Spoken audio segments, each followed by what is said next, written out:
like if you didn't already know, too bad for you. And that's not my approach. I really want to share with you all just some basics.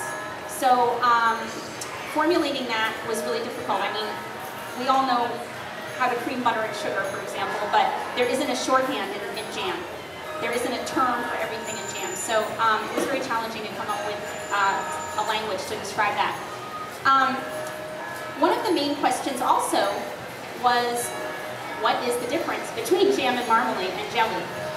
And what I finally came to, because we see recipes for onion marmalade and things that aren't really marmalade that are being called marmalade, and marmalade also means something different in Europe. If you go to Europe and you see, in Italy you see marmalade, it's not really what we think of as marmalade. So what exactly is marmalade and what exactly is jam? Jam is basically an English language construction. It doesn't really exist in any other language. Marmalade is the term that other languages use. It's sort of a catch-all. But what I came to was that it's basically a diametrically opposed approach to creating a flavor. And that sort of shows itself in the technique. So it's both a flavor and a texture. With this jam, this is an early girl tomato jam, which you can see here, and you also all have the recipe. This is a great example of a jam. It's basically a fruit with sugar and lemon juice, and it's being cooked until it thickens up enough to be spreadable. And it's a very, very rustic process. It's very simple. It's very straightforward. And the idea is to cook it the briefest period of time. And the reason for that is that you don't want to overcook the fruit in the mixture, because once fruit has been cooked for hours, it sort of loses a lot of its vibrance. So what we're doing here, we have a very wide surface area in this copper jam pan, which I'll talk about in a minute. And there are going to be whole chunks of fruit.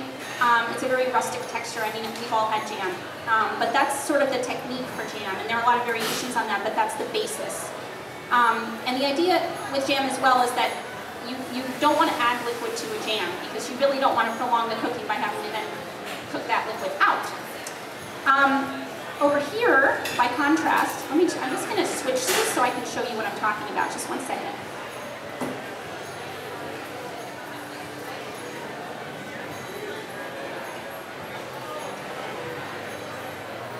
Over here, you can see it's a very, very different looking thing. Jelly and marmalade involve adding water to the fruit, and it's a multiple day process. There is a step on each day. It can be 2 days or 3 days. It traditionally is 3 days, but there are a lot of variations. This is actually a 2-day one. But what happens is that the fruit is cooked very slowly and for a much longer period of time, and flavor leaches out of the fruit into the liquid part of the mixture. And then there's a higher amount of sugar, which sort of sets it. And that's what creates that jelly texture. So you wind up with a very flavorful, liquidy portion that has thickened, and also clearly defined pieces of fruit suspended in that. And so it's just a very opposite approach to flavor. And what I think of when I think of marmalade is that it's a very concentrated flavor, and it tastes like cooked fruit. It does not taste like raw fruit at all. So it's a very, very different approach. And one of the things that I was hoping to show today is that you can use a single fruit in multiple ways, and this is a great example of that. So this marmalade has lemons, oranges, and tomatoes. The tomatoes almost become candy, and the lemons and oranges retain their shape very, very well. They're very clearly visible in the mixture.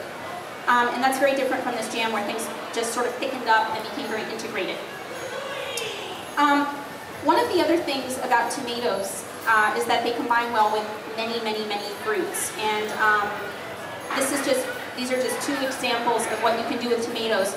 We have combined them with raspberries, damson plums, nectarines, peaches. They go well with spice as well. They go well with ginger. There are just a lot of things that they go with. So it's a very, very versatile fruit. And tomato marmalade has a really, really long history in the United States. It's very rarely seen now, but it was traditionally a way of using up leftover tomatoes and trying to keep them as long as possible.